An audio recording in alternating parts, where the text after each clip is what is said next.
Mr Prichard, last week we spoke about your career at Gonville and Caius, and before we leave this topic, there are two further points to cover. First, your sabbaticals during this period, and secondly, your biographical activities. So could we start with your sabbaticals? Well, there's really not so much to say about my sabbaticals, because in fact they were most, I didn't go away at all in either of them. It was really a question of trying to find the time to journey down to London to get on with admiralty work. But on both occasions, both in what was it, 64-5 and then about the same time, 74-5, I seemed to get pulled back because I was in Cambridge much of the time, both by college and faculty. Not the faculty, well, no, yes, a little bit by faculty and the rest. So it was really just a question of getting down to London. Of course, there was a slight difference that the place had become a little bit more accessible by the second than the first, when we were still very much, it was still sort of Chancery Lane sort of thing. But the arrangements for calling for material had got a bit better, in fact, yes. But really, frankly, neither David nor myself found it at all easy. We took about the same time. It was a great period because, I think partly because it was nowhere near what one was teaching. In fact, retrospectively, you might say it was a mistake to undertake a project because it was totally distinct from and miles away from what the college teaching one was doing. So it was really a question almost of just suddenly trying to re-gear to sort of fit into admiralty jurisdiction. Right.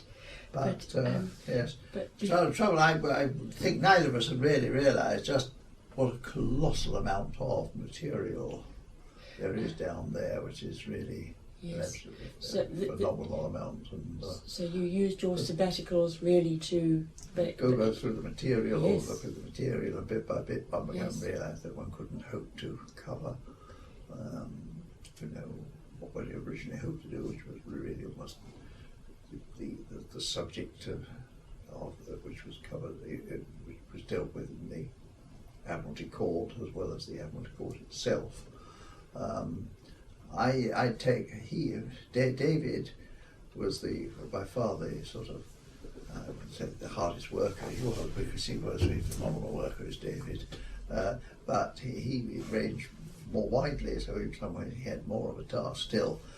Because of my earlier interest in criminal jurisdiction, extraterritorial criminal jurisdiction, which I mentioned last time, which really sprang from the 50s when I was working on the extraterritoriality of criminal law and British forces abroad, which became, I rather took that one, that side of it, including the other reason, because it was actually HCA1, the first of their 51 sort of enormous great collections, HCA 51 one.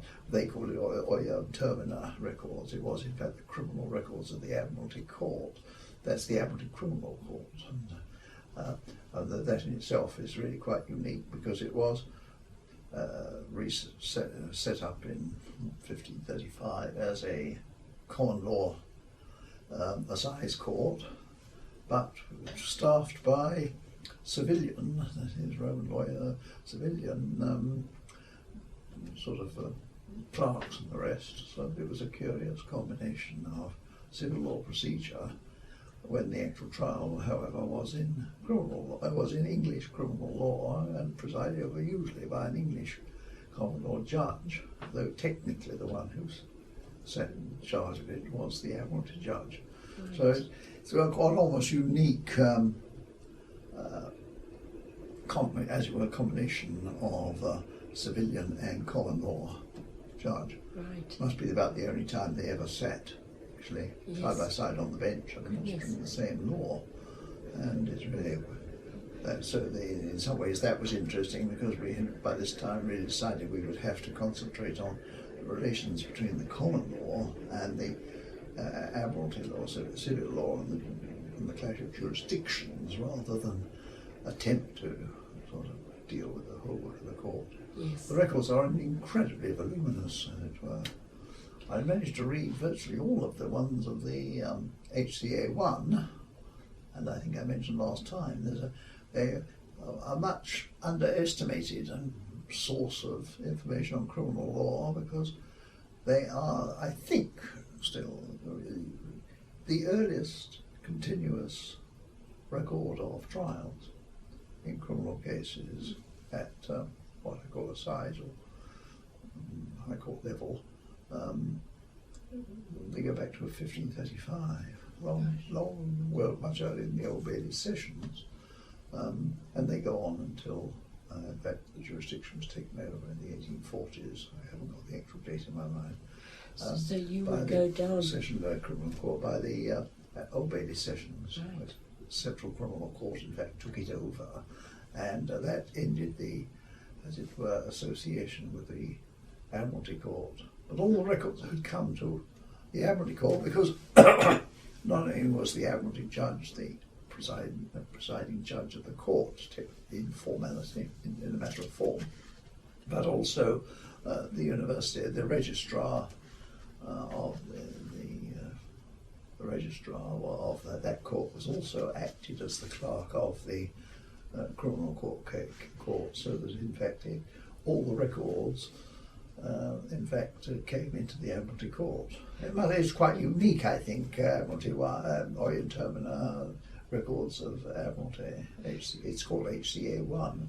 And was this they in are the Public Records Office, Mr Prichard? Was this in the Public Records Yes, Office? they're all doing in the all public this record. They're all in the unearthing public. of And documents? there was another reason why I have to say I started there, not only because it was number one as opposed to all the way through to 51. Right. But it had some excellent work of indexing and cataloguing had been done by one of the assistant keepers down there, Bell. A remarkable piece of work, so that made it easier. But of course, it's an enormous time. Yes. But it was helpful because it illustrated one particular side of the clash between common law jurisdiction within the counties and the Admiralty jurisdiction on the high seas. Right. Well, I look forward to hearing about that. And that, of course, is just... and of course, that was the main contribution I made to the Hale and Fleetwood. Yes. David did, most of the other stuff. I concentrated on that side. Though, of course, I helped with the introduction, but much I have to say that the readable parts of that book are by him, and the indigestible parts are by me. But then David always has had a facility for expounding in a way that was easy to read and quite different from my own.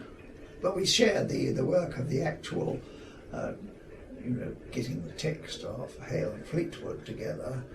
That took us down to the Maritime Museum, where Marsden had done a lot of work. He was the first person who really did any work on the history of the Admiralty in the late 19th century, and a little bit to Oxford too. They had some jurisdiction, but it was mostly in the Public Record Office. Right, and during your sabbaticals. Oh yeah, well yes, and other yes. times in summers, as soon as one was able to break free of teaching and things. Yes. But not nearly. I mean, I think it's a matter of regret to both of us that we've got it. There are still in the Squire Law Library enormous great files of stuff, none of which will ever can possibly be I wondered published. what had happened to all the data that you must have accumulated. I collected it, and it was actually when David moved away to North Wales, I took it, but I hadn't got room in college, so I took the stuff that I'd got in college, and he hands it over. And at that time, they'd just become editor of the Cambridge Law Journal, and they'd given me a room at the end in the new Squire, not the old one, and the filing cabinets came over there. Right. And when I ceased to be editor, I left them, I'm afraid, and they are still, as it were, in the care of David Wills, tucked away in the bowels of the Squire Law Library. but they're very scattered. They have been of use to people since, so we've had odd research. I had a research student, though I wouldn't actually formally become her supervisor because I wasn't a historian in that technical sense, in the Faculty of History working on 18th century Admiralty jurisdiction, though that was again in prize and things like that. Mm-hmm. So we have pulled them out from time to time. Yes. But I'm afraid it's a sort of almost a closed book now, in the sense that it's there. They're all there. There's an enormous amount of records there. Unfortunately, because it was a little before one could get reasonably easy Xeroxes, and the early Xeroxes have now tended to fade very badly, and the same in microfilm and the rest. And they're all rather jumbly down there in there. Today, I mean, I must say, if one was doing it today, I would do what I've got in my pocket here, and which I do in respect of the college statutes, which is photograph stuff.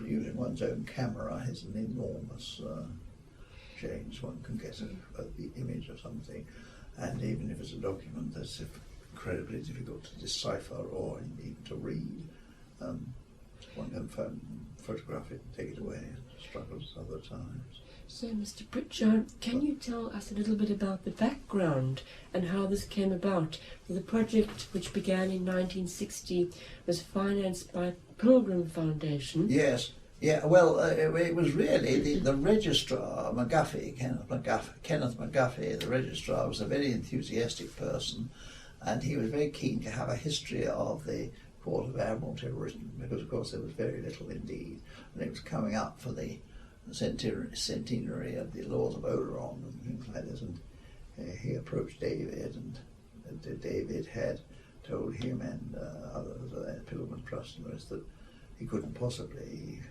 do it alone, but he suggested that, and suggested to me and to them that I might join in on the project, and well, I did in fact, and so that's how it really arose, as it were. They got a grant from the Pilgrim Trust, as it were.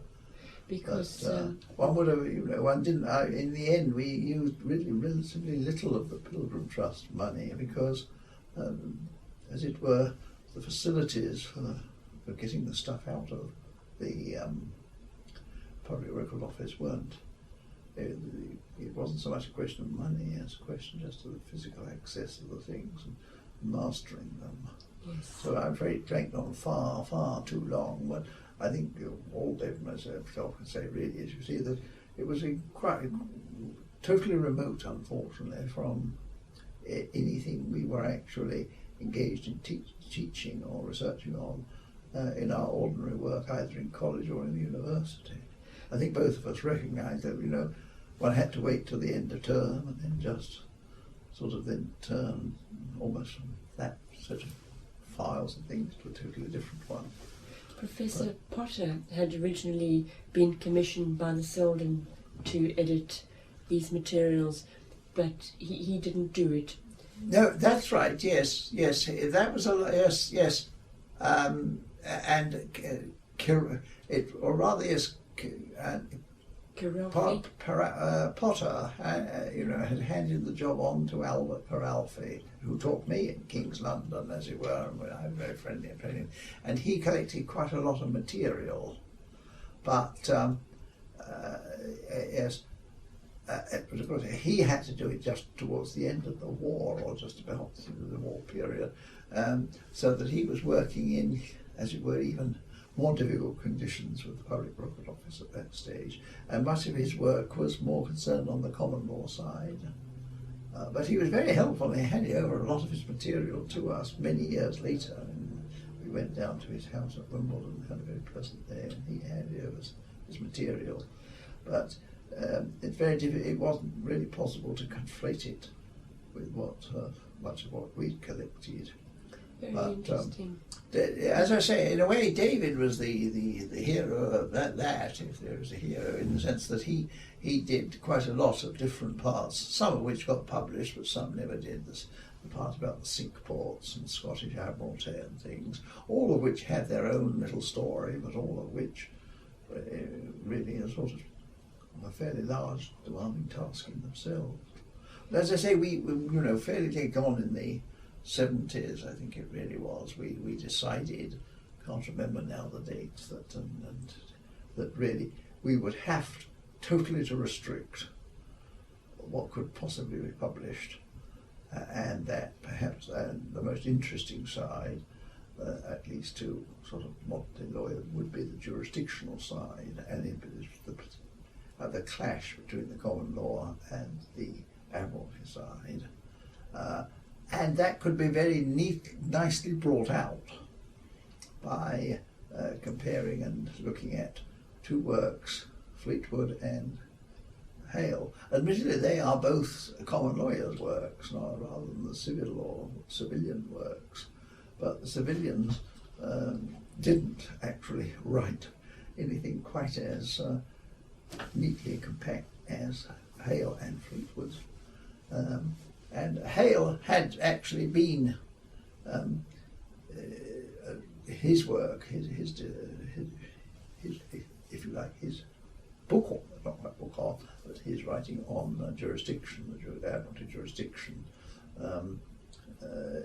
incredibly learned, and it had attracted the attention of Marsden, Reginald Marsden, and he had often referred to it, and that's why obviously we gravitated towards Hale, and Fleetwood really almost came in not quite as an afterthought, but as David had the happy idea that the two together would give an entirely common law approach, and rather anti-civilian, and the approach of somebody who, though he was definitely a common lawyer and insisting on the supremacy of the common law, did have a feel for the sort of problems and thinking of civilian lawyers.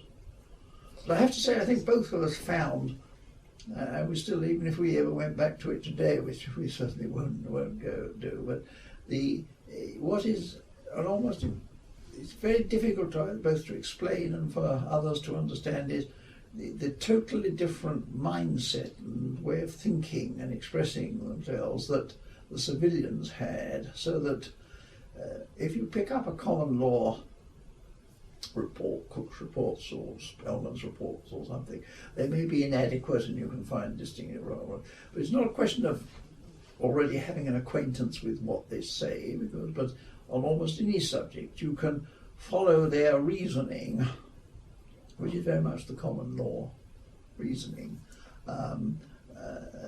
inductive reasoning. But I think both of us found it extraordinarily difficult, and we still do, and we're not the only ones, I think others do, in really understanding the force of an argument as presented by a civilian.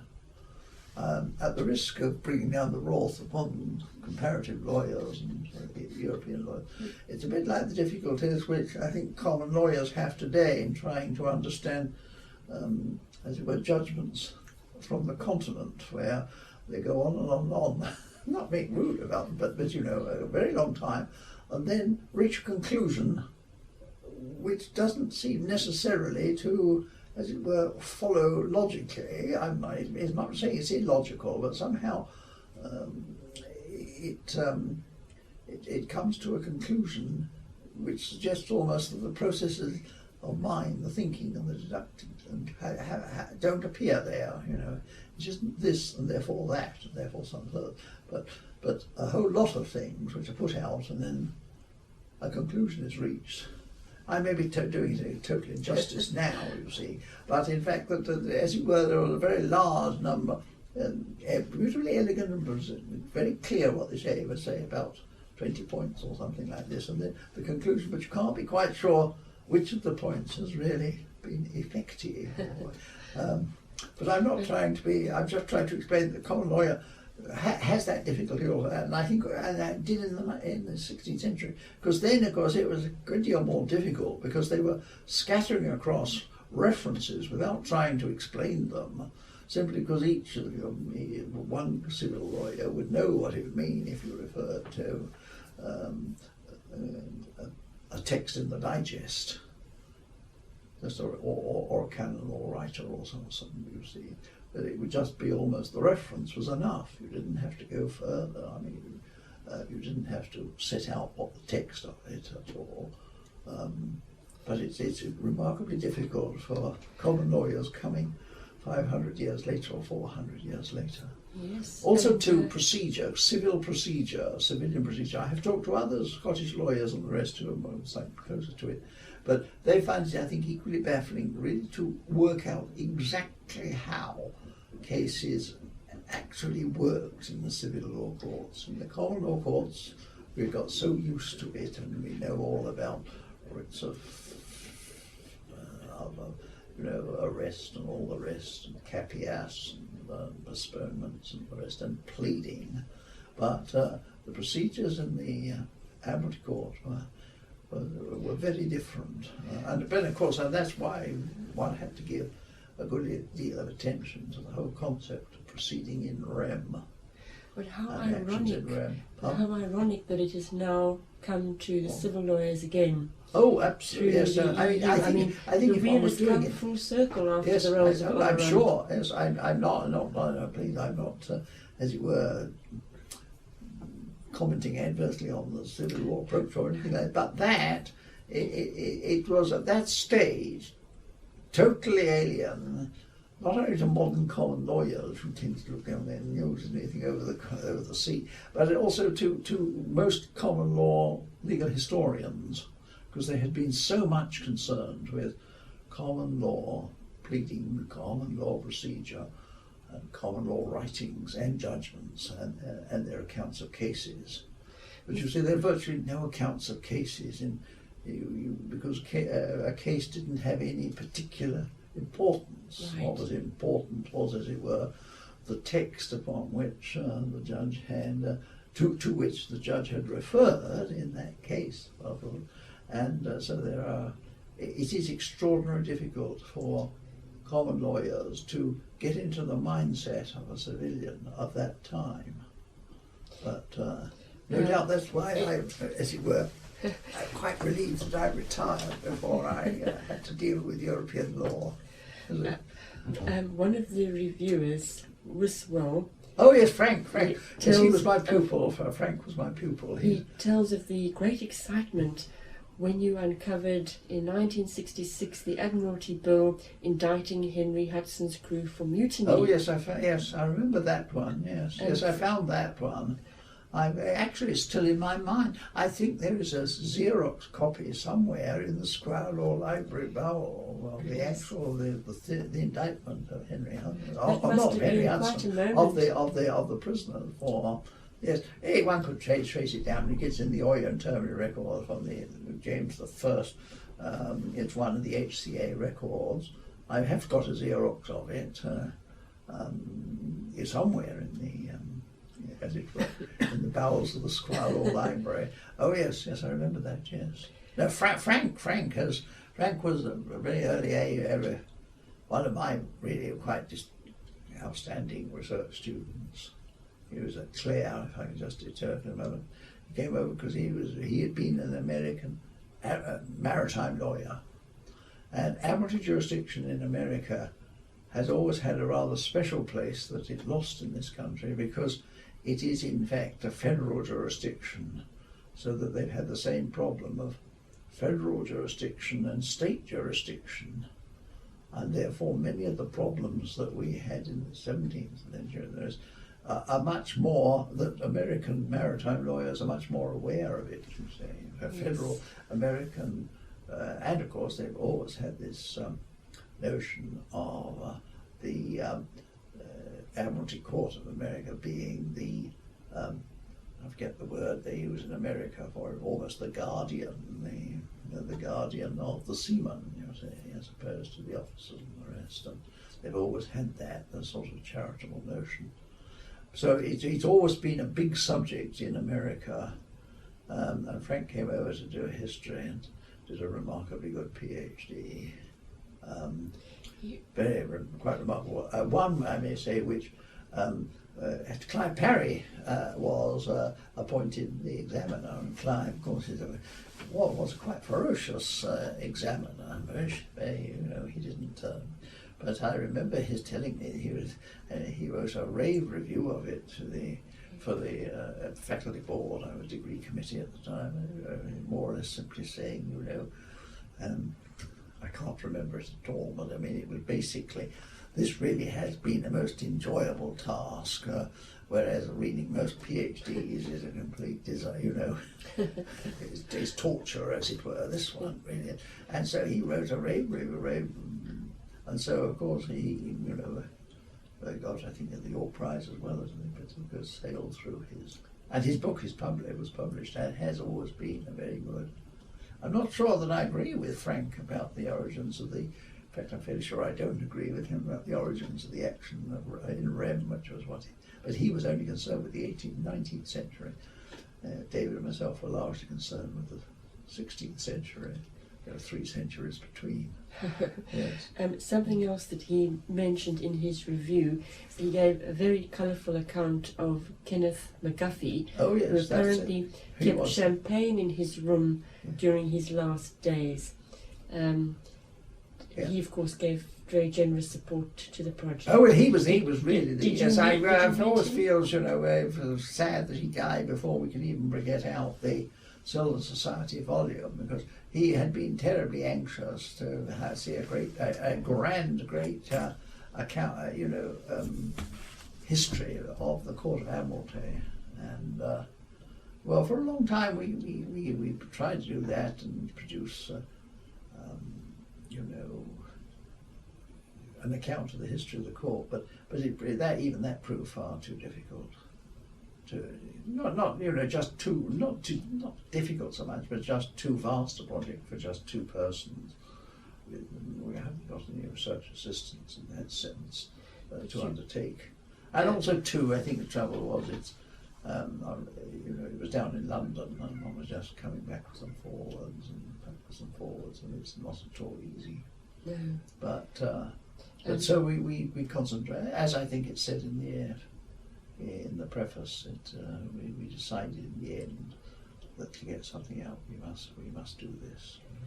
A further development, Mr Prichard, of your maritime interest was your Dalhousie Law Journal paper. Yes. I was asked to do something quite different. I forget really, almost, as it were, provincial sort of position of provinces in Canada, but I told them that really I was quite incompetent to do that, and that if they wanted something which was, if you like, at least a contribution to knowledge, I would much prefer to tell them a little bit about criminal jurisdiction, extraterritorial criminal jurisdiction. So this was for a much wider audience though than the Solvent Society. Well, slightly more. Though in some ways, yes, it's not quite. Not yes, but it was still very much directed towards what we call lawyers who were concerned with extraterritorial jurisdiction. Yes, and particularly maritime extraterritorial jurisdiction. And so it became of some interest to people in places like Australia, who were just beginning to be concerned with jurisdiction in respect of offshore oil drilling and the rest. And I think I told you last time that the whole business of what might be called colonial extraterritorial jurisdiction, which is really quite a problem, used to trouble the Australian courts, and they enjoyed that article. But unfortunately, everything in the Dalhousie, library there was an awful fire, and I think actually all the copies of it disappeared, were burned, as it were. I've never had a copy myself, believe it or not. Thankfully, it's available online. I'm sure it is now. Yes. But I remember I never actually saw it. It's a very informative piece. Yes, well, yes. I mean, certainly, as I say, Judge Bruce McPherson, Justice Bruce McPherson, said he understood and began to understand When he's not really he can only just like me begin to understand what is the problem. But there we are. As I say, I have to, again, just going back to it, that really stems almost from not just the jurisdiction, when I was dealing with the 50s with the Army Act and offences abroad, but also from some fascinating talks we used to have with Gonville Williams when he was concerned with the territorial extent of criminal law. Because there's a problem, there's the jurisdictional problem, but there's also the concept of how far is it an offence?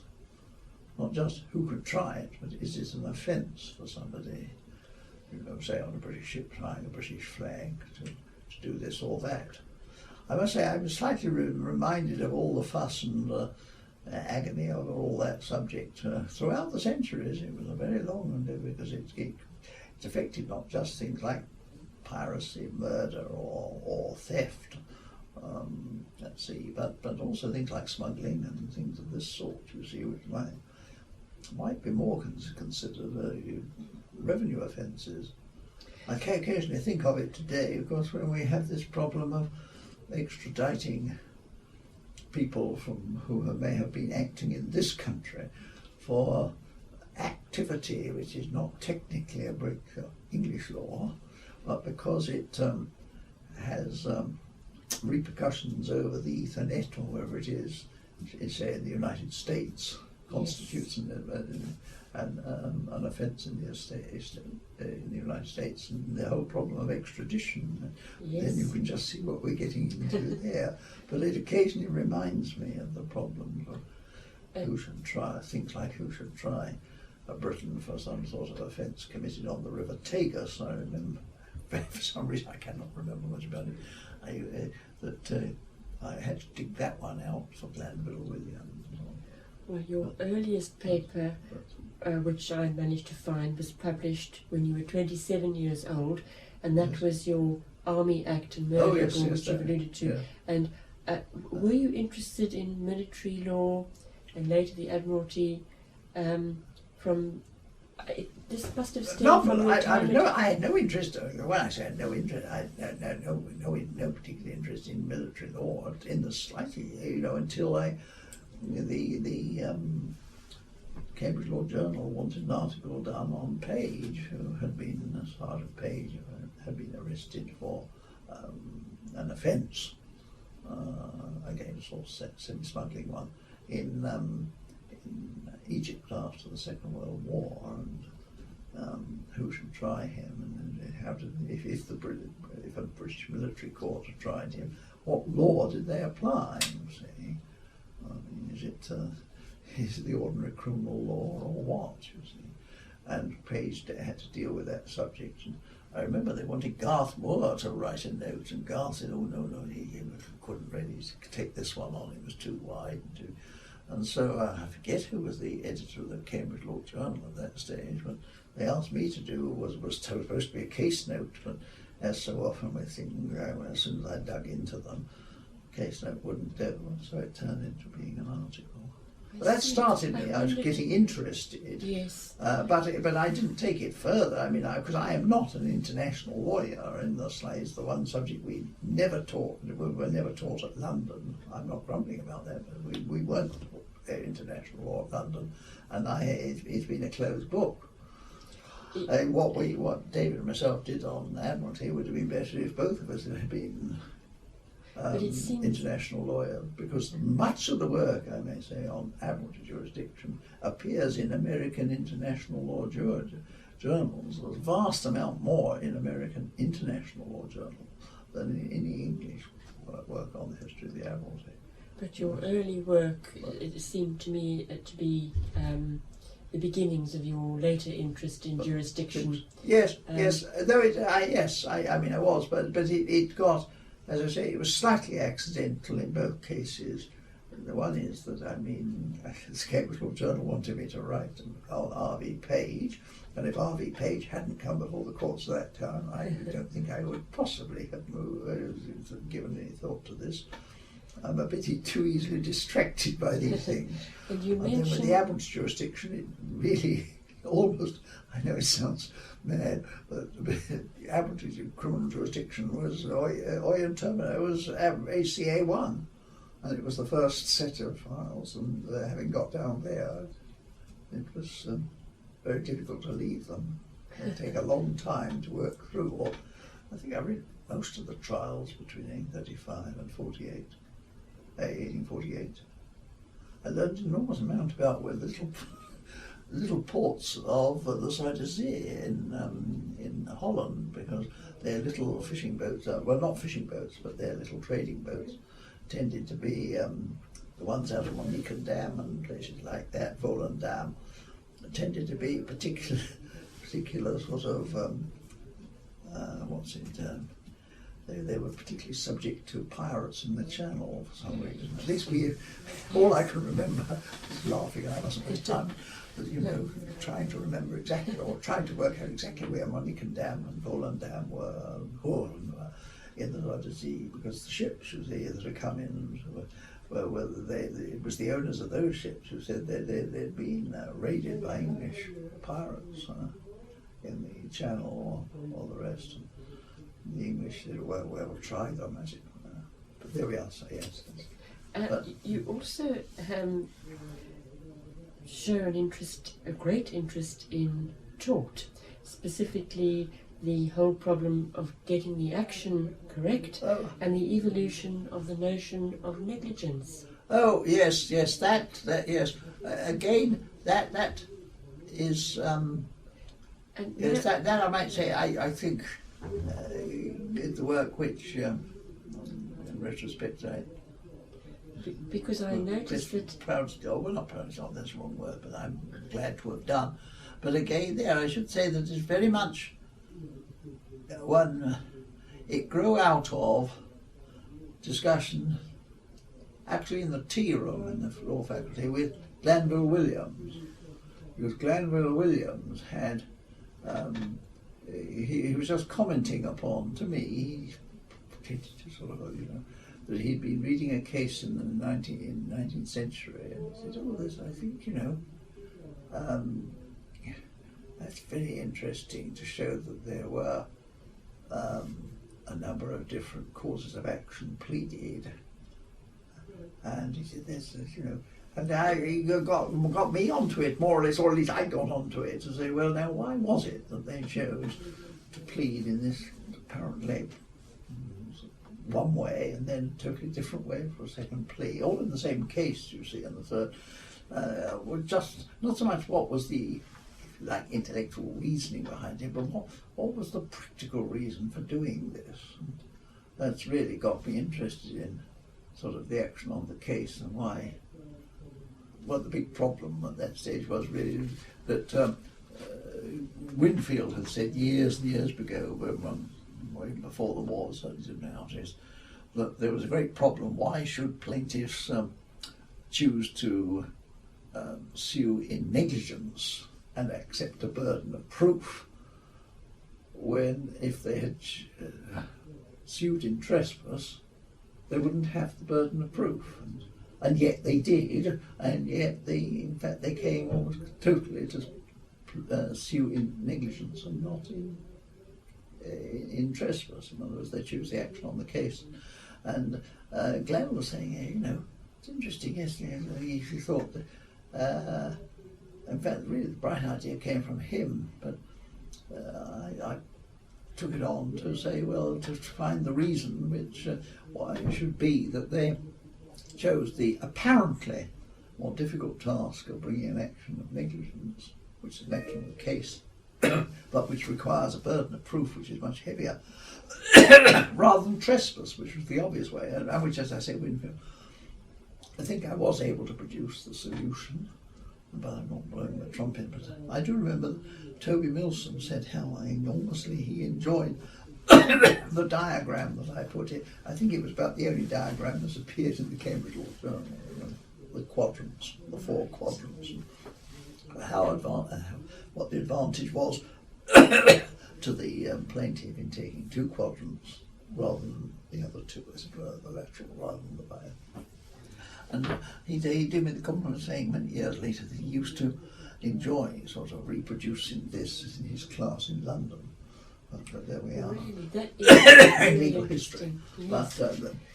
But that of course is much later. That's 18th century. But that started, and then that almost led me on to becoming more and more convinced that Glanville Williams, again you see it's remarkable, but Glanville Williams had been right when many years before he had said that, contrary to Winfield, who believed that the action on the case for negligence was a 19th century phenomenon, which he associated with the introductions of trains that would run down anything from cabinet ministers to wandering cows, you see, which fixed the where Winfield had thought it was a 19th century phenomenon, and Glanville has said to me, no, it's much more. It's, if you'll say, and he drew attention to Mitchell and Aylesbury in the 17th century, and that set me off on that really it was a 16th and early 17th century, that in the reports rather little had got there, but that if one looked at the books of pleading, which people hadn't, one was clearly very much more evidence. Well, of course, since then, John Baker's taken the whole idea much further and dug out so much more from the records on the action on the case. In But fact, I'm not claiming, as it were, priority as well. I was there first in that sense, but I'm merely, if you like, in the chain with Glanville starting. And Professor Caralfi did his PhD in 1936 on this topic, and Professor Baker has recently referred to this paper in 1936, and what this PhD well, his PhD was published as the action on the case, Yes. I mean, perhaps even at that stage, when your time at King's... yes, well, of course, the whole business, Potter was always very much emphasised, very emphatic about the forms of action. They were very much the thing as a result of Maitland's famous lectures on the forms of action. And then there's a good deal in Caralfi. But Caralfi, what he was slightly unfortunate about, and I'm not bringing maybe because, was that he had done all that work before the war when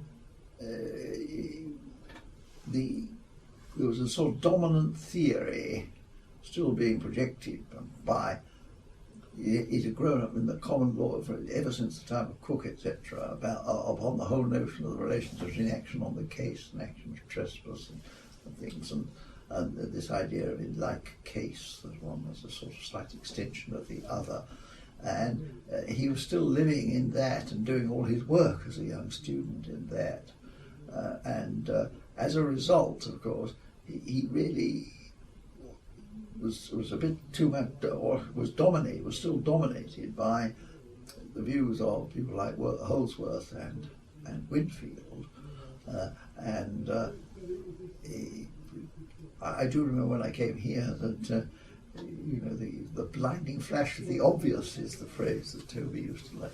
The blinding flash of the obvious that I got with Toby Milsom's reinterpretation of what was meant by action on the case, so that everything subsequently has really had a slightly new approach to the whole subject of what do we mean by an action on the case, and of course that is enormously elaborated by John Baker. Right.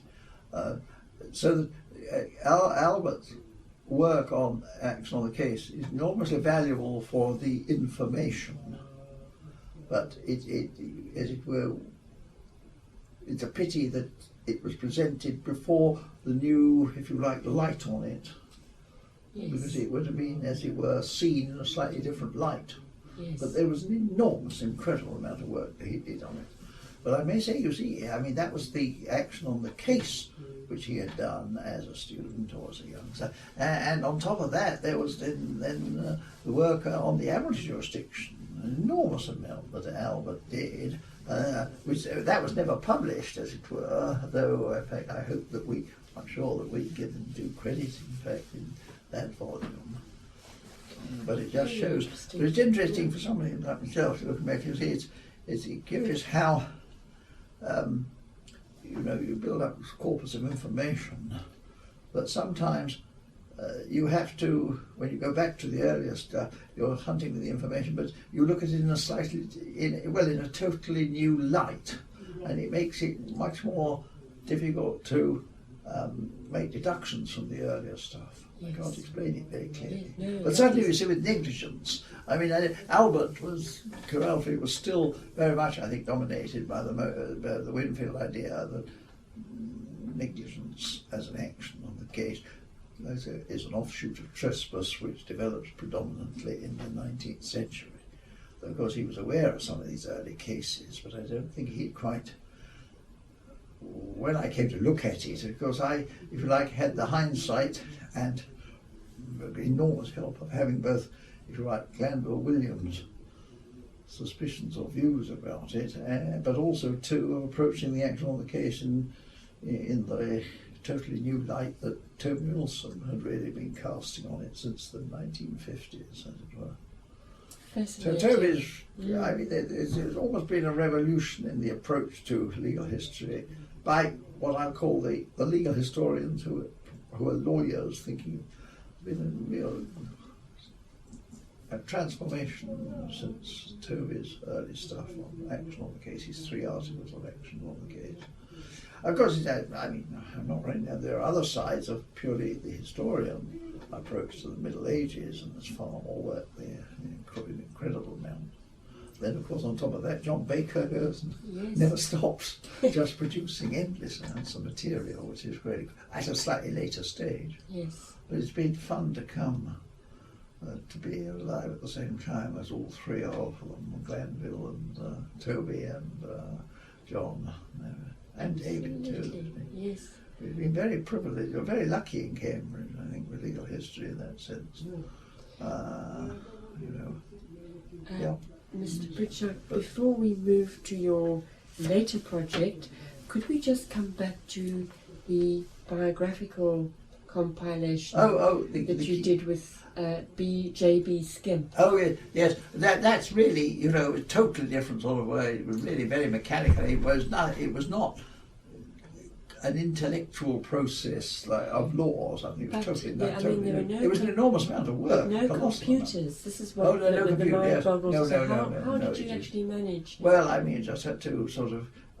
The colleges always had card indexes, and it was really a question of checking that they got them across and checking that what came across and that made sense and following it up. It was just a very long, hard slog, I have to say, of compilation. But I think so. That was what absolutely determined me that computers were very just starting, very slightly starting. That they convinced me that the college records would have to go computerised.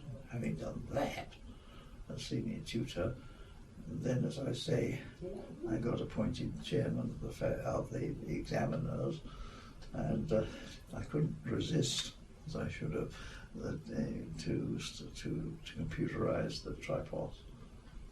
And it's a totally different process, but I think I mentioned that last time.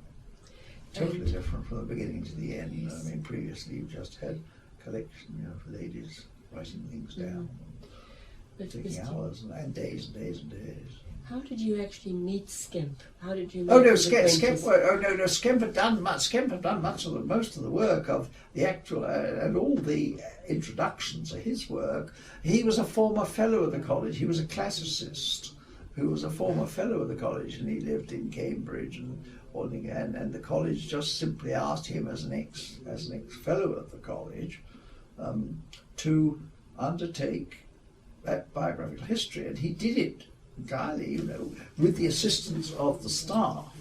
But the trouble was, while he was doing what might be called the literary and intellectual work of writing the introductions and things, the compilation of the cards and the material went sadly wrong. I wasn't concerned, but one of the fellows, actually Len Seeley, reported to the council that, really it wasn't good enough, the factual information in the second half. And at that stage I'd just become president of the college, as the vice master. I rather got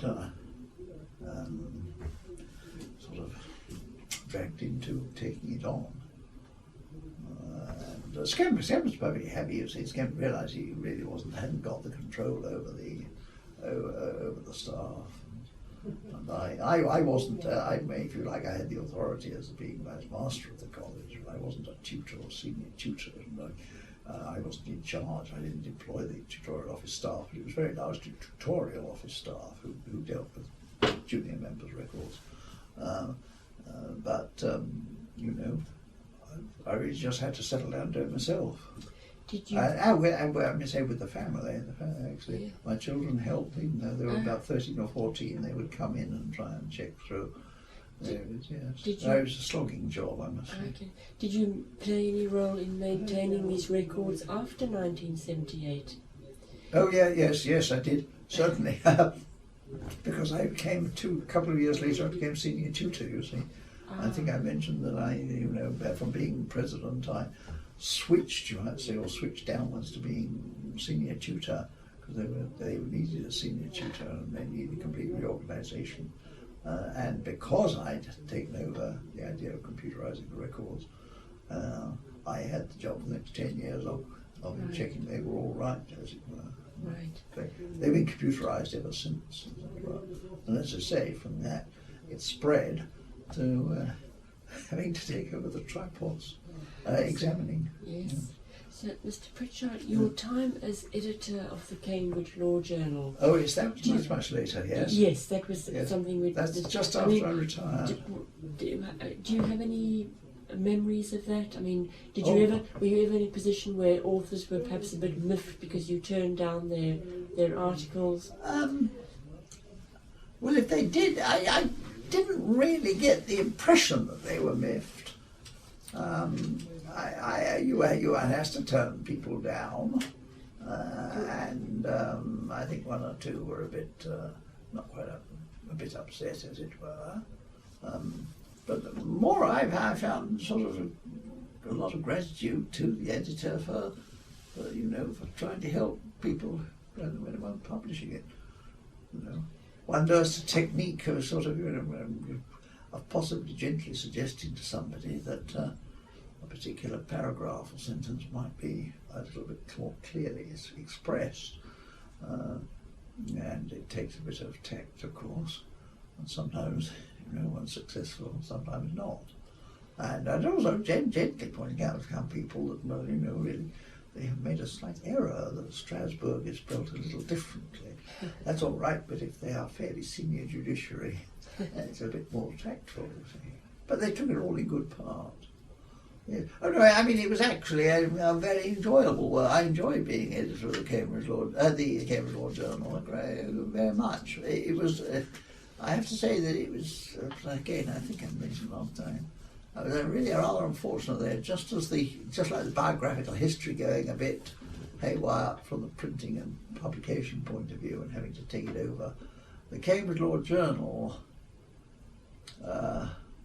suffered badly. Well, no, it's the wrong word, because the journal didn't suffer, but it was an enormous amount of work when the Eastern Press, who had done it since the 20s, and whom one could rely upon them. They were the great academic publishers of journals and the rest, the Eastern Press, so you can find them on all the journals.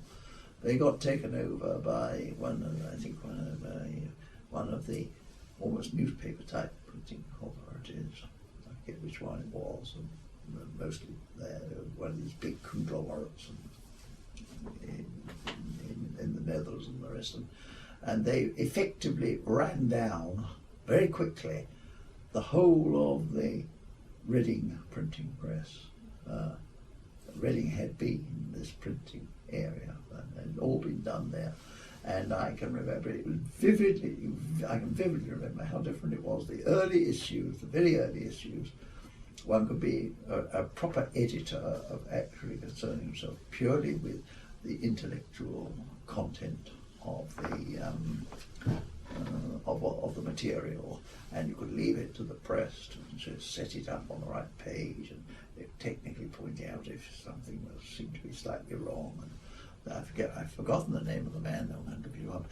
He was an absolute treasure, but he was the old style printer compositor and checker of the.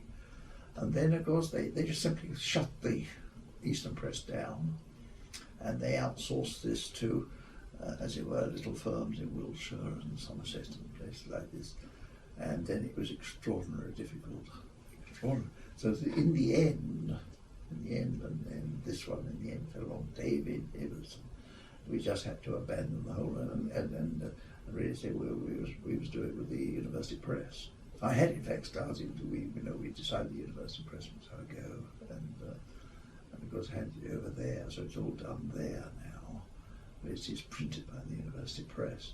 But if you go back and look at the Cambridge Law Journal, for many, many years, down at the bottom is printed by the Eastern Press. The printing, it was really quite remarkable. They did much more than just print. They really did set it up. You didn't have to bother, for instance, to send them a proper. I mean, we did, but you didn't. You would rely upon their getting the contents properly ordered, and putting the page numbers in after they'd been from galley proof to page proof stage, and all that could be done. Was done. And the transformation from when it was then done straight to no galleys but straight page proofs and changing them around was pretty horrific. I mean, it wasn't at all easy. But if you have a look, you'll see that there was sometimes. I think we I got a lot of help from people in the staff and the faculty, but it was that was a frustrating side of the work. Not the editing side was very enjoyable. I got to know, or rather, make contact with people without actually meeting them. One became quite friendly with a number of people who sent in submissions and corresponded with them. In those days, it was more correspondence than telephone or something like this. But it was a very enjoyable correspondence with various people. Whom actually, some of whom, they didn't let on at the time. I must say, one didn't let on, I won't go into the names, but one didn't let on that she was in fact the husband of an ex-student of mine in Keys, and that I had known her under her married name. But she didn't make any use, very carefully, but she didn't want me to put me. So I got this letter from somebody in her maiden name, and I enjoyed it, I liked it, and I took it, and I made some suggestions, and they were gratefully accepted. It was only years later that I found out she was the same person I knew in a totally different. So she published under her maiden name? Under her maiden name at another university, you see, but that she was also the wife of a student whom I'd known for years and years, and who was himself an academic, you see, and I just simply did not know. But I got this lady, it was very good and charming and very enjoyable and pleasant. But there are quite a lot like that, yes. Yes. And then the other thing with the Cambridge Law Journal, again, the transformation that came over there, curiously enough, that just as there had been a sort of transformation earlier with the introduction of the computer, so with the CLJ, I remember very clearly the total change of tempo with email, because towards the later years, email had come insufficiently. So that in fact, whereas previously all submissions and therefore corrected proofs and the rest went back by boat or by airmail, it was a physical copy. And since so many of the contributors seemed to lie in New Zealand or Australia, it was quite difficult to make sure whether you got them back in time and relying on them. I remember what a remarkable change it was with email. But the whole thing would come. People like Brian Cook and people like that would send me things from New Zealand, and Jim Evans and Jim Morland would send me stuff, and whereas previously one almost had to make sure wait 3 weeks or something. Yes. It would come over email, and you would print it out. next, yourself on the copy. Yes. And of course you could immediately send it on by email to anybody to correct and send back the corrected one. Yes, it made life a very different sort of, as I say, tempo. It didn't change the style of the work, but it changed totally the tempo of the thing. I remember that. It's a bit like the change of tempo with the tripos examining when we introduced computers and put it all on computers. Oh yes. No, I enjoy the Cambridge Law Journal, and took a lot. There was quite a lot of reorganisation, of course, up here, because Colin had done it all from his rooms in Clare. I brought it over here because the faculty was coming over here, and this was the obvious place for it. And that coincided more or less with the collapse of the Eastern Press, which meant that one had to keep rather more stuff here and do far more work, producing and preparing the stuff, getting it on the page. We couldn't just send in an article, and you had to sort of get it onto, into a file, send the disc as well as it is. It used to send it the discs by post. Yes. Gosh. So, but it's still very, very nice. I enjoy it. As I say, I enjoy working down there, and it's always been a pleasure to work in the Squire Law Library. There's always people about. You could weep on their shoulder and nab them when you want something special, but you know that, as it were. And of course, there was always Kurt along. I could always tackle him when, in fact, there was any particular article that referred to some sort of abstruse continental case or something like this. I toddle along and see him and ask him, was this, kosher and correct? And was the reference correct? And always delighted as well to help. Always, good. And of course, you could be sure he was here every day. I mean, I would cycle over every day virtually. Yes. Yes, so there we are. But, that was very interesting, Mr Prichard. Yeah. You retired, of course, in 1995, and then you embarked upon your fascinating Waterhouse Gate. No, that was much later. That was later. Oh. I have to say, no, I shouldn't. But no, I was dragged back into chambers first. And when I say dragged back into chambers, I was asked by an ex-pupil who was now one of the leading QCs in that set of chambers for Stone Building, whether I would come back to become a member of chambers for the purpose of being able to participate in a particular case. Which was concerning mineral rights, but the case really turned and had been rumbling on for centuries on mineral rights in North Wales, and turned very largely upon the meaning of a particular sentence or a couple of sentences in a grant in 1635, so quite a long time ago, 1635, and they wanted somebody there. And I might have gone in as an expert witness, but in fact they were anxious not so much to have but to have somebody who would be able to sit in chambers and talk and discuss. And as I'd been a pupil in those chambers, I went back as a sort of, not quite a door tenant, but pretty well like that, yes. And that went on until 4 or 5 years. Really? Oh yes, from about 50. Yes. Oh, that might seem to say dragging the case on, but since it's been going on for about 4 centuries, I mean, it wasn't too bad that it's just 4 years or so. Actually, it was settled soon after I came back, and I couldn't do it anymore. Luckily, effectively, we had got the settlement stage. Then I got a slight, I had a fairly mild stroke in 2001, and just as I'd taken on the Cambridge Law Journal, I was doing the Cambridge Law Journal and also going to the case at the same time. But And that effectively stopped me going to London, so there was no question of being able to do anything more. They didn't need me anymore anyhow, because it was settled by that time. What was the case name, Mr Prichard? Oh, I really can't say at the moment what it was, but it never came to court or something. It was pretty the Crown as the paramount board, and it concerned I'll get the word.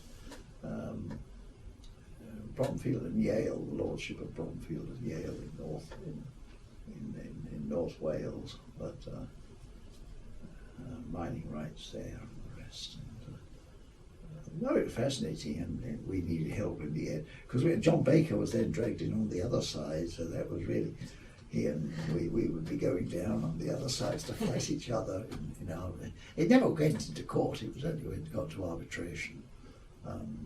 But before Mr. Lord Justice Slade, who was retired, it was the ex-Lord Justice Slade who impressed me enormously with his control, that particular Slade. The large number of Slades at their bottom. It was really quite remarkable, yes, it impressed me very much. But we were able to call in David Yale, who by that time had gone to live in North Wales, to him for his help, which proved actually remarkably, as it were, apt, because Bromfield and Yale, the connection between Bromfield and Yale, which is one of the border marches, it's the march and the lordship of Bromfield and Yale up in North. They're the border marches all the way down the Welsh-English coast, you see, Bromfield and Yale. The Yale there is the Yale of his family name, and his family used to live actually just in this area, and had to move to Snowdonia sort of a century ago or so. But I must say, I think it gave him and Yale great pleasure, because when I went up to see them, Dorothy and I went up to stay with them. We had an outing, and we went back to see whether the old house, as it were, in Yale, but the real tickling thing was to go and look at a great big map which the plaintiffs had kept, the plaintiff family had kept since the middle of the 18th century, an enormous great map of the area showing all the coal deposits and things. But also in the wilderness there was the house, the mansion of Yale, actually. Yes, but sorry, that again was enormous fun, because it took one down to London, which is extraordinarily tiring, of course, because you come back every day and fight for a place on the train. But it was great fun, and it revived memories of a very enjoyable year under John Brunier when I was a pupil in the 50s.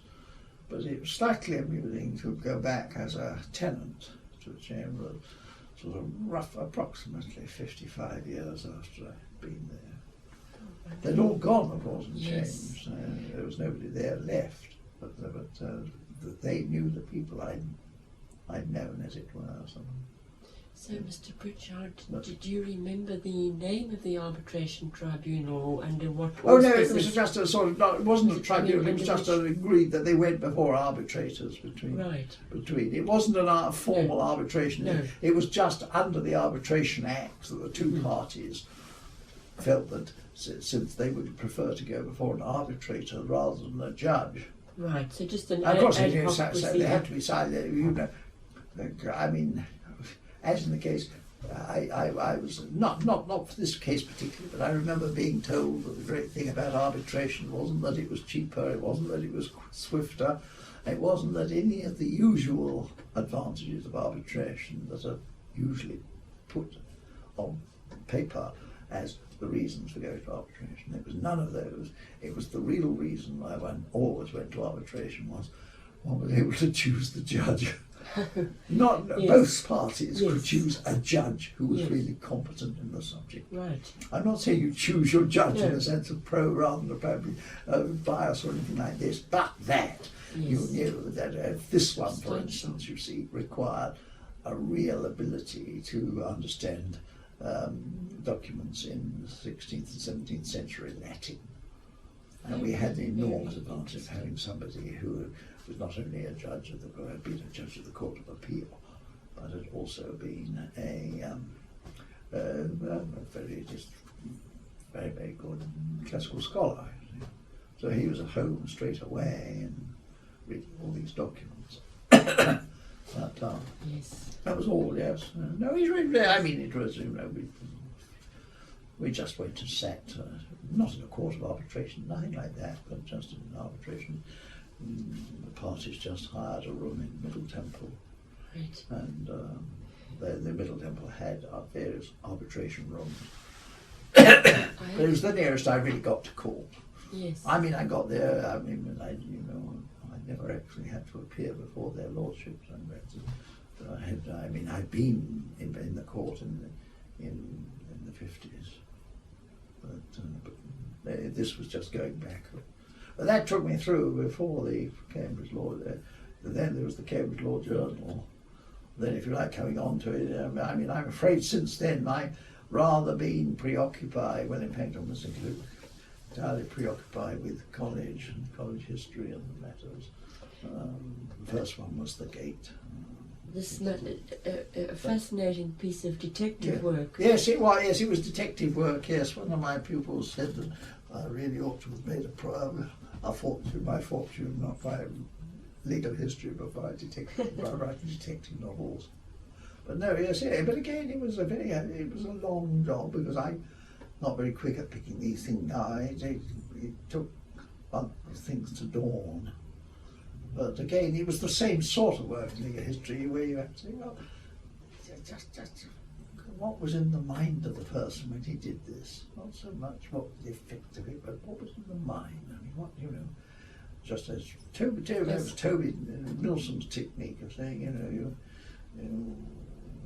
what is it that caused the plaintiff to put it this way or that way? Not what was said, but what was not said. Yeah, well, yes, but and of course, but just finding the thing and then finding that as late as 1937 something had happened, which nobody in college had the slightest inkling about by the time I came to them. Nobody mentioned the fact that there had been an iron gate there. It just disappeared from everybody's memory. And that was only, 15 years before, 13 years before. And it's gone. Nobody, that was the war, wasn't it, between the war. And yet there were still fellows there who must have been there and known exactly what had happened. But they never crossed over, they never mentioned it. And by the time we had to think about it, and then there was I think I mentioned last time, the college fellows of the college were merely trying to find somewhere where they would be suitable to put up a memorial to Francis Crick, who was a member of the college, and since we would not be allowed to put up a plaque on the outside of any of our buildings, or indeed on the inside, how else do we sort of commemorate Crick? And I had the idea that gateway, that crypt almost would have been right, if only it wasn't such a dark and gloomy place. Because it was a dreadful place. It was just like a coal hole. I mean,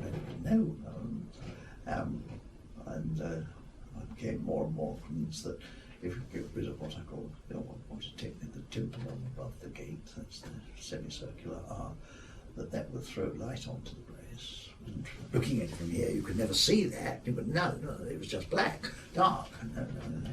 And then, of course, that led me on to asking, could Waterhouse really have intended to make it quite so dark and gloomy?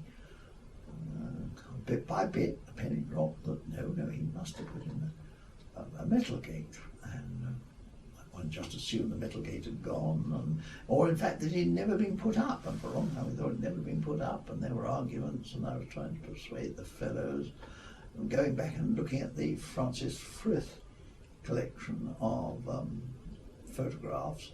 I mentioned that simply because I see it's in the BBC is giving a programme on these early photographs, which this chap took when the when railway trains came in and became a popular form of travel in the late 1880s, he had the bright idea of going around to every town in England and taking photographs of it, and then selling the photographs, of course, to people who come to visit the place, seaside towns and the rest.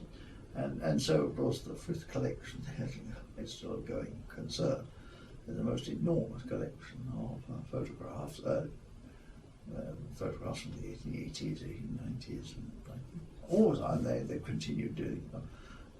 And they're almost in every city in England. I mean, these books will pick up, you'll find almost certainly that the photograph comes from there. Just like picture postcards from the sea, having a wonderful time at the sea. So most of those were picked, if they weren't sort of jokey cartoons, if they were actually pictures of the place, they all certainly been taken by Frith.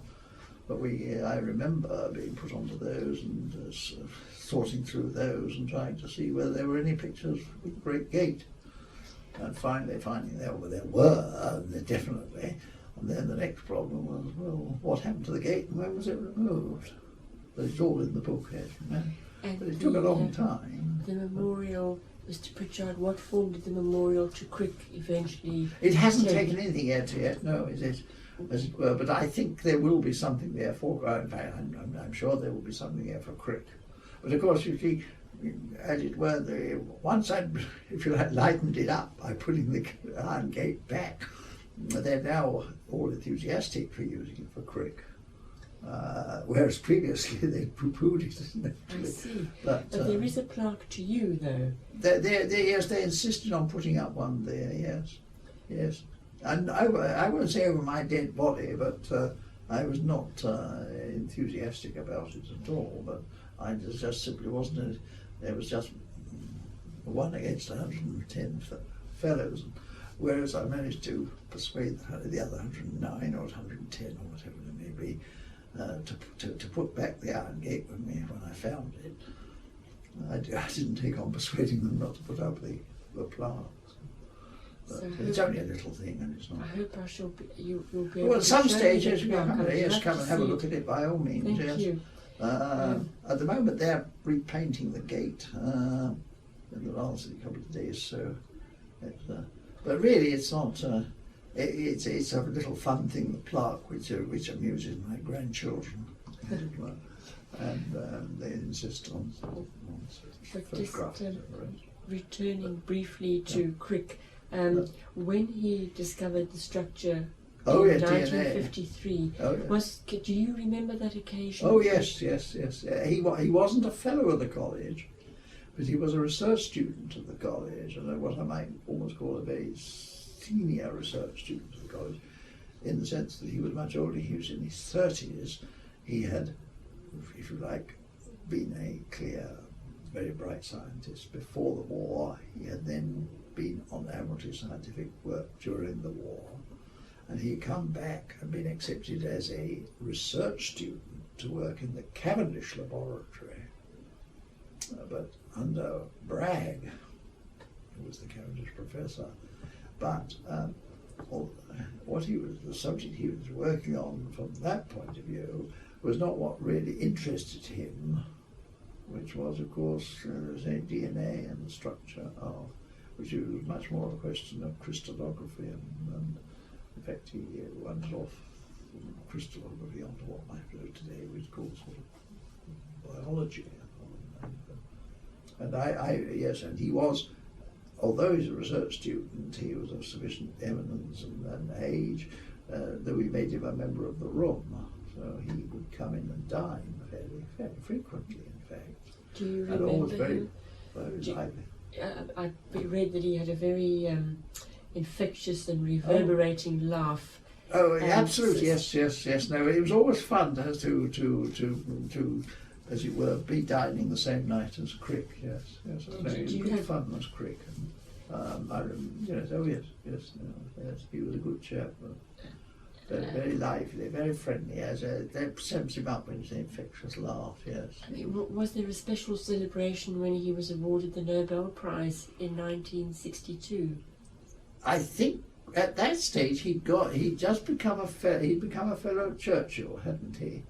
So we didn't give him, we didn't have anything very special for him, no, because he'd already, if you like, been poached by Churchill, and he was a fellow there.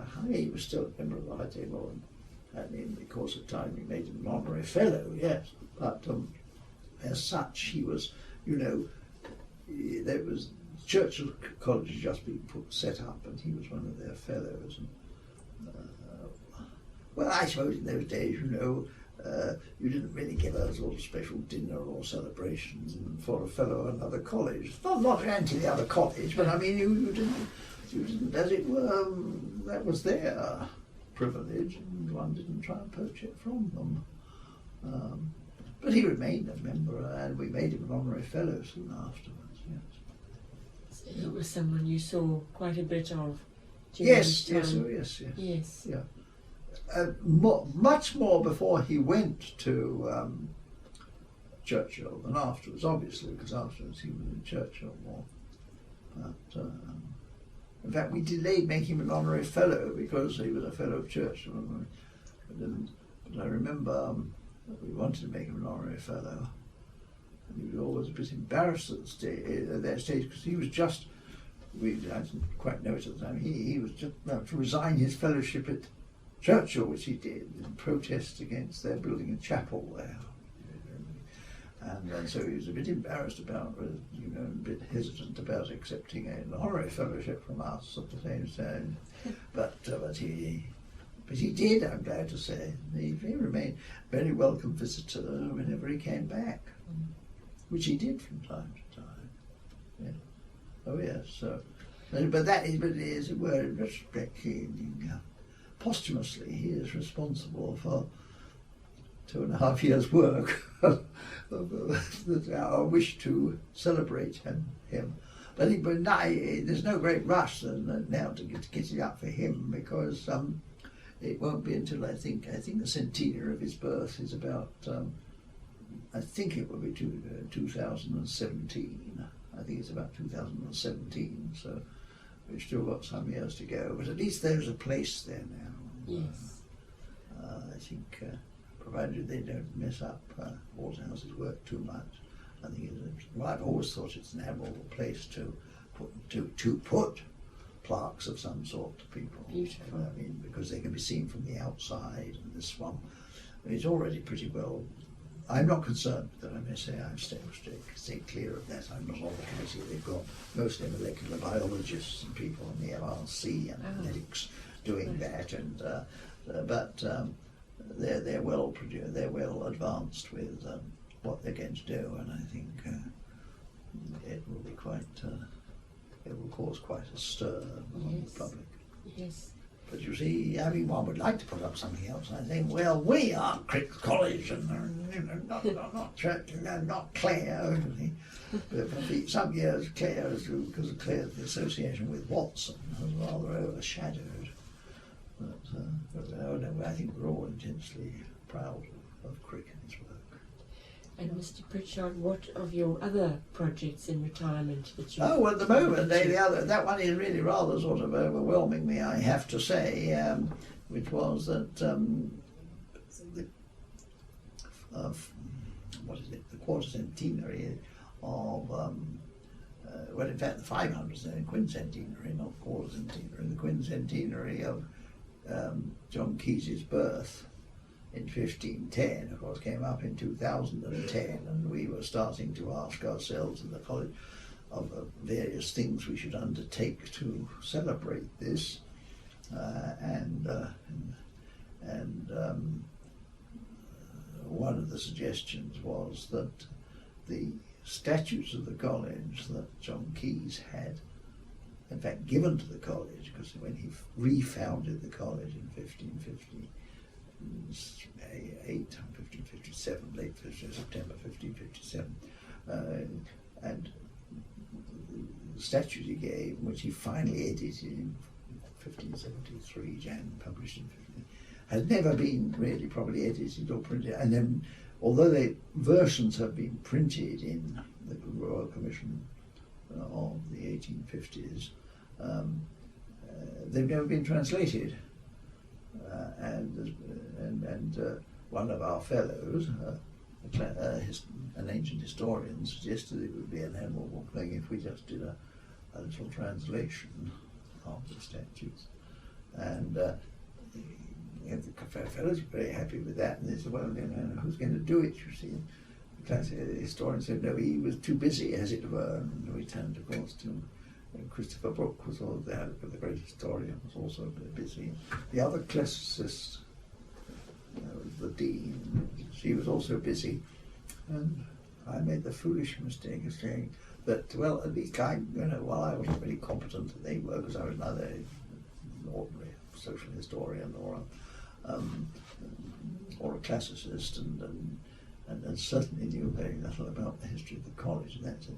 I had in fact been acquiring a good deal of facility with looking at 16th and 17th century Latin, and had done Latin documents, Tudor documents and Stuart documents, because I'd been doing so down in London for the arbitration, you see, a few years earlier. And I said, well, I will try and produce a sort of rough draft first crack at it, and then somebody more competent can take it on.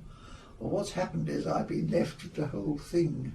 And no, I'm not grumbling about them. They're more than happy to leave it to me, but it's proving quite a job to, as it were, produce an edition both in the Latin and also translation, because one's got, although I was there just to translate what was fairly complex style, Latin style, I found I also have to edit it as the text is not entirely, well, it's pretty good, the printed text, but there are mistakes, and you have to watch out for these pitfalls. And that's really, frankly, been keeping me hopelessly busy for the last 2.5 years. Mainly because those statutes are particularly interesting, just from a collegiate point of Cambridge point of view. I know it's very parochial, but they are actually rather unique statutes, because they were statutes given by a founder who had himself been a fellow of the college and knew therefore what he was talking about. And whereas, for instance, Henry VIII had founded Trinity, and May had founded one of the other colleges, and yet another one, and so on. So that the founders hadn't been, as it were, experts. And that was not the case with Caius, and his statutes, therefore, are very much fuller on many things than are the statutes of other colleges in the 16th century. Moreover, he came at a time when there was just starting to be rampant inflation, and he was acutely aware of the fact that his predecessors in the college had rather mismanaged the funds of the college, so that the college that he remembered, no doubt over rosily in his mind, but he remembered from just before the dissolution of the monasteries, when he had been a fellow at that college.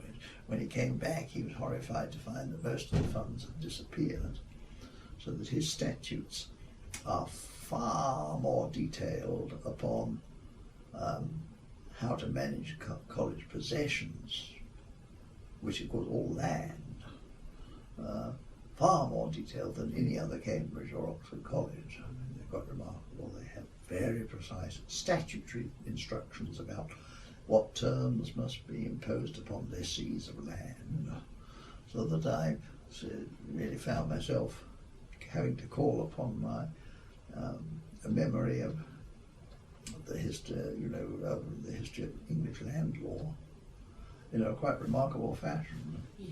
And in particular, of course, much of it was concerned with what was already dead learning when I started, which was, of course, all on copyhold, which had gone in 1925, and there's a remarkable amount on that. But that's kept me busy, hopelessly busy ever since.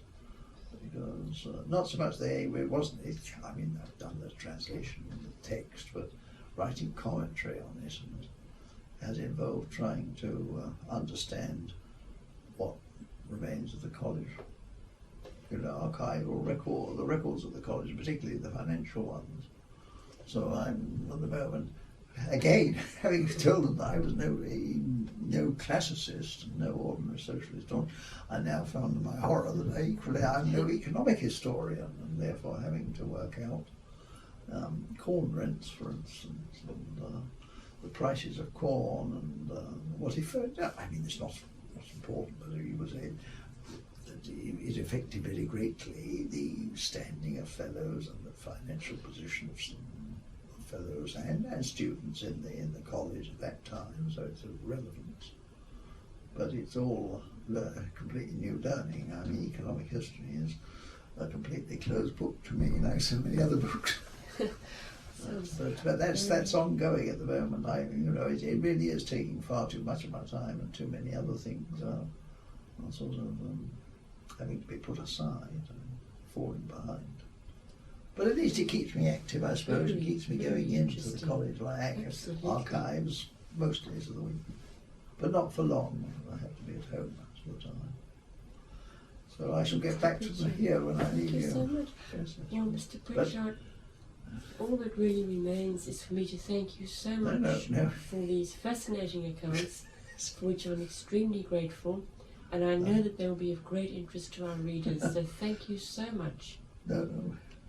All right, well, there we are. There's very interesting. Very interesting. Very interesting. Very interesting. Very interesting. Very interesting. Very